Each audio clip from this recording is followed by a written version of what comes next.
वर्तमान भारतीय समाज और प्रारंभिक शिक्षा की आज द्वितीय कक्षा में हम लोग शिक्षा शास्त्र की परिभाषा और उसकी विविध प्रक्रियाओं को कि क्यों शिक्षा ग्रहण किया जाता है और शिक्षा ग्रहण करने की क्या प्रक्रियाएं हैं, इस पर अध्ययन करेंगे। शिक्षा की परिभाषा देते हुए सुकरात ने कहा था कि प्रत्येक मनुष्य के मस्तिष्क में एक अदृश्य दुनिया की कल्पना होती है कि भविष्य में क्या होने वाला है, किस प्रकार की दुनिया होती है, और ऐसी कल्पना लेकर के मनुष्य उत्पन्न होता है और फिर धीरे धीरे वह अपना विकास करता है और विकास के साथ दुनिया की घटनाओं के साथ वह पूर्व स्थापित सामंजस्य स्थापित करने का प्रयास करता है।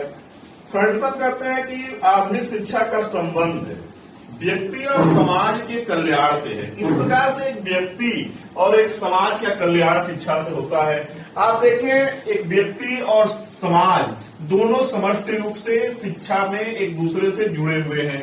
समाज से कैसे जुड़ा होता है? समाज की अपने कुछ मूल्य होते हैं, वैल्यू होते हैं, जीवन के, व्यक्ति के, मनुष्य के, कि कुछ करणीय कर्तव्य होते हैं, कुछ अकरणीय कर्तव्य होते हैं, कुछ करने लायक कार्य होते हैं, कुछ त्यागने योग्य कार्य होते हैं। इसी प्रकार से ट्रेडिशन होता है, परंपराएं होती है, मानव की, समाज की, व्यक्ति की कुछ परंपराएं होती है, उन परंपराओं का निर्वहन किया जाता है। जैसे हम देखें, आज भी विश्व का सबसे बड़ा लोकतंत्र संयुक्त राज्य, विश्व का सबसे बड़ा लोकतंत्र ब्रिटेन में है, जो कि पूरी तरह से परंपराओं पर निर्भर करता है। आदर्श, आइडियल, व्यक्ति के जीवन के कुछ आदर्श स्थिति होते हैं, राष्ट्र की स्थिति, व्यक्ति की स्थिति और समाज की स्थिति। उन आदर्शों और मूल्यों पर व्यक्ति को और समाज को जीना होता है और वह शिक्षा प्रणाली में महत्वपूर्ण स्थान रखता है। व्यक्ति की आवश्यकता, जैसे देखिए, समाज की हर समय में अलग अलग आवश्यकताएं रहती हैं। आवश्यकताओं के अनुरूप शिक्षा प्रणाली परिवर्तित होती रही है। किसी समय में कला की, किसी विज्ञान की, वाणिज्य की, पर्यावरण की, विविध विषयों की आवश्यकता समय के अनुरूप बदलती रही है। कस्टम एंड अंधविश्वास, समाज के कुछ ऐसे विश्वास होते हैं, अंधविश्वास होते हैं, जिनका शिक्षा में महत्वपूर्ण भूमिका होती है। इसी प्रकार से व्यक्ति से संबंधित व्यक्ति के कई प्रकार के विकास किए जाते हैं। सामाजिक विकास, चारित्रिक विकास और इसके साथ आध्यात्मिक विकास। सामाजिक विकास, जैसे कि मैकाइवर एंड पेज का कथन है कि मनुष्य एक सामाजिक प्राणी है। मनुष्य एक सामाजिक प्राणी है, समाज में जन्म लेता है, समाज के साथ जीवन यापन करता है और जन्म से लेकर मृत्यु पर्यंत जीवन में कुछ न कुछ मनुष्य सीखता रहता है। तो सामाजिक विकास शिक्षा का महत्वपूर्ण लक्ष्य है। सामाजिक विकास के लिए शिक्षा में आवश्यक क्या है कि मनुष्य का समाज के साथ सामंजस्य बैठाना। जैसे एक मनुष्य का हमेशा उद्देश्य होता है, जो भी कार्य संपादित करता है, कि समाज में उसकी प्रतिक्रिया क्या होगी, समाज के आदर्श क्या होंगे, समाज के मूल्य क्या होंगे। आमतौर पर एक व्यक्ति कोई भी कार्य करता है तो एक बार उसके पूर्व यह विचार करता है कि लोग क्या कहेंगे। यही करने और करने का विचार सामाजिक विकास होता है। आध्यात्मिक विकास व्यक्ति के जीवन का एक बड़ा उद्देश्य होता है। स्पिरिचुअल मैच्योरिटी, अपने जीवन के उच्चतम शीर्ष स्तर पर इस लोक के पार जाकर के अपने परलोक को संवारना। जैसे कि हमारी भारतीय शिक्षा पद्धति रही है, वर्ण और आश्रम की व्यवस्था रही है। मनुष्य के जीवन को 4 वर्णों में, 4 आश्रमों में बांटा गया है। जीवन का जो चौथा आश्रम होता है संन्यास का आश्रम। संन्यास आश्रम में व्यक्ति निश्चित तौर पर अपने जीवन के विविध कार्यों को संपादित करने के बाद परलोक के कार्यों को संवारने का कार्य करता है। चारित्रिक विकास, कैरेक्टर डेवलपमेंट। कैरेक्टर डेवलपमेंट होता क्या है? जैसे कि एक मनुष्य के जीवन में विविध प्रकार के चरित्रों का विकास करना, कि व्यक्ति को क्या करना चाहिए, क्या नहीं करना चाहिए। अरस्तु कहता है कि स्वस्थ शरीर में स्वस्थ मस्तिष्क का वास होता है।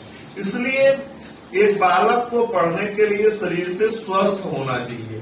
जितना स्वस्थ बालक होगा उतना ही स्वस्थ मस्तिष्क और स्वस्थ मानसिकता का निर्माण होगा। इसके बाद हम देखें, महात्मा गांधी कहते हैं शिक्षा से मेरा तात्पर्य है व्यक्ति और मनुष्य बालक और मनुष्य को अधिक आत्मा का विकास करना। गांधी जी का कहना है कि गांधी जी के अनुसार शिक्षा का सीधा विकास मनुष्य के चारित्रिक लक्ष्य से है। उपनिषदों में कहा गया है सा विद्या या विमुक्तय, शिक्षा वह है जो मनुष्य के मुक्ति का मार्ग प्रशस्त करे। अब देखिए शिक्षा की प्रकृति, शिक्षा किस प्रकार की होती है। शिक्षा के 3 महत्वपूर्ण कारक होते हैं। 3 महत्वपूर्ण कारक, पहला होता है छात्र, दूसरा शिक्षक और तीसरा पाठ्यक्रम। छात्र जिसको पढ़ना होता है, शिक्षक जिसको पढ़ाना होता है, और पाठ्यक्रम जो क्रियाएं होती हैं जो बालक को पढ़ाया जाता है। एक निश्चित कक्षा में एक निश्चित पाठ्यक्रम होता है, छात्रों का कुछ निश्चित समूह होता है। इस प्रकार से शिक्षा एक तरह से त्रिमुखी प्रक्रिया है।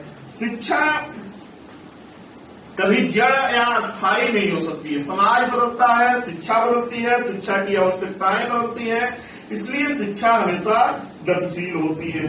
शिक्षा एक सामाजिक प्रक्रिया है और इस सामाजिक प्रक्रिया में शिक्षा विकास की प्रक्रिया है। इसके बाद शिक्षा एक गतिशील प्रक्रिया है और शिक्षा प्रक्रिया 2 प्रकार की होती है, एक द्विमुखी प्रक्रिया और एक द्विमुखी प्रक्रिया। द्विमुखी प्रक्रिया में देखिए एक टीचर होता है और एक स्टूडेंट होता है, इसे चाइल्ड कहते हैं। दोनों के बीच क्रियाएं होती हैं, एजुकेशन के प्रोसेस होते हैं। इसमें महत्वपूर्ण रूप से पाठ्यक्रम होता है, एक पढ़ने वाला होता है, पढ़ाने वाला होता है। इन पढ़ने और पढ़ाने की प्रक्रिया के बीच में तीसरा पर्सनालिटी अध्यापक के व्यक्तित्व और पाठ्यक्रम की महत्वपूर्ण भूमिका होती है। डीबी महोदय कहते हैं कि शिक्षा एक त्रिमुखी प्रक्रिया है। त्रिमुखी प्रक्रिया के अंतर्गत छात्र होता है, पाठ्यक्रम होता है और शिक्षक होता है और इसके बाद शिक्षा की बहुआयामी प्रक्रिया होती है। नेक्स्ट होता है शिक्षा की बहुआयामी प्रक्रिया, जिसमें राजनीतिक प्रक्रिया, सामाजिक प्रक्रिया, आर्थिक प्रक्रिया और मनोवैज्ञानिक प्रक्रियाएं। छात्र का भविष्य के लिए निर्माण करना, मनोस्थिति का अध्ययन करना, आर्थिक क्रियाओं के लिए निर्भर करना, ये सारी क्रियाएं बहुमुखी प्रक्रियाओं के अंतर्गत आती है। मानव जीवन में शिक्षा का महत्व क्या है? शिक्षा का महत्व है पहला कि व्यक्ति के विकास के लिए आवश्यक है। किसी भी देश के उन्नति में वहां के नागरिकों की महत्वपूर्ण भूमिका होती है और नागरिकों का शिक्षित होना आवश्यक होता है। समाज की प्रगति के लिए शिक्षा आवश्यक होती है और इसके अतिरिक्त राष्ट्र की प्रगति के लिए आवश्यक होती है और मनुष्य के कल्याण के लिए, सर्वदा मनुष्य के कल्याण के लिए शिक्षा आवश्यक होती है। भारतीय परंपराओं में कहा जाता है सर्वे भवन्तु सुखिनः सर्वे सन्तु निरामया, सभी सुखी हो और सभी के कल्याण की कामना एक शिक्षित व्यक्ति करता है। जैसे आप देखें, मानव कल्याण के लिए शिक्षा भारतीय परंपरा में सदैव से आवश्यक रही है। उपनिषदों में कहा गया है अयम नियम प्रोयते गणना लघु चरितानाम उदार चरितानाम वसुधैव कुटुंबकम। यह हमारा है, यह तुम्हारा है। ये छोटे हृदय के लोग बात करते हैं। भारतीय मनीषी तो इस संपूर्ण धराधाम को एक परिवार के समान मानते रहते हैं। सभ्यता एवं संस्कृति के रक्षा के लिए, सभ्यता और संस्कृति की रक्षा के लिए शिक्षा का आवश्यक होता है। जैसे गीता में निष्काम कर्मयोग की शिक्षा देते हुए भगवान कृष्ण कहते हैं कर्मण्येवाधिकारस्तो मा फलेषु कदाचन।